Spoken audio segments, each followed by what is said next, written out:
Hi guys, this is the way I fix a Poland Pro zero-turn front tire.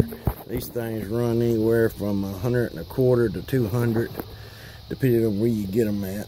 And they're just a little tire like this, as you can see. And then of course the normal back tire is like these right here.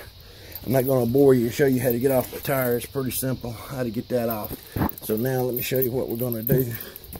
We're going to come into my shed here. I've already got the tire off, and what we're going to do is we're going to use some of this Great Stuff Big Gap filler, and I think it's going to take about 1.5 cans to 2 cans to do it. We're going to drill a hole, one here, one here, and one here, and then we're going to fill a little bit in the air valve right here. Of course, you have to take the inlet out, and if you ain't got a tool to do that, you can always drill another hole here and just leave it in. So okay, I'm gonna pause it when I get that set up and be right back with you. Okay, what I'm gonna do is I'm gonna use a 2164 drill bit. That's a little bit about the size of the straw here. Let me get the straw, and we're going to stick that straw down in there like that to get some down in there. And then that drill right there is a little bit bigger than the straw when we're going to stick it inside the tires. You'll see in just a second. Oh, by the way, wear gloves because this stuff is extremely sticky and hard to get off. It's not good for you. And also, you want to make sure that you got a little moisture inside your tire because it works a lot better and it needs that to expand like it should. Alright, I'll be right back. Alright, let's see what we're going to do here. We're going to drill a hole. You know, I decided not to do the valve because it narrows down inside there, and make sure you have your safety goggles on because it will splatter back and hit you in the face if it hits a narrow valve like that is. So it's best just to go ahead and I drilled a hole here and I drilled a hole here, and I'm going to put another one right here, and you just put it down on the sidewall like that and just let it go. And that's all I do.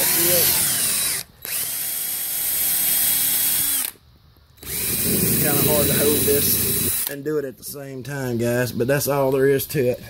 Just put 3 holes in there, and then I'm going to shake the can up for 30 seconds, and it's got to be moist now to make sure you have like a, you know, half a teaspoon of water inside the tire because it cures like that. It tells you that in the can. So anyway, I'm going to shake it up, and then we'll start filling it up.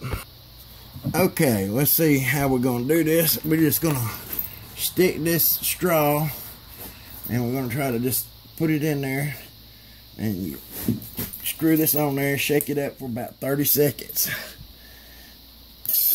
and then just spray it. What I try to do is just try to go a little bit and turn it a little bit as I go to try to help with the moisture. And then once I get up to that part of it, I stop, pull it out, and then I'm going to put it back down on this one and do the same thing and try to keep doing it. And you can tell as it does it that it makes noise a little bit. You probably can't hear it on camera, but you can definitely hear it on here. And like I said, it's going to make a little mess, but that's okay.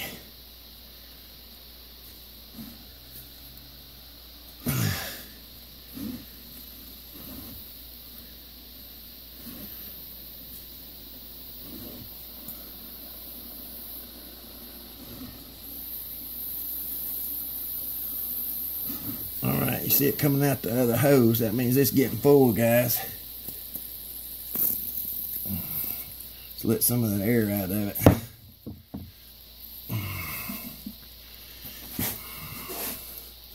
And I think I've used almost a full can, so it may not even take 1.5 cans. So we'll see.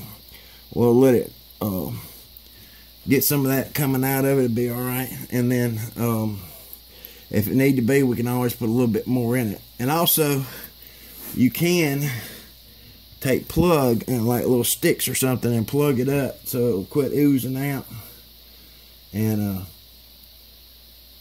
it can help you that way as well. But it's just totally up to you. Yeah. Personally, I think it's better to let it ooze out.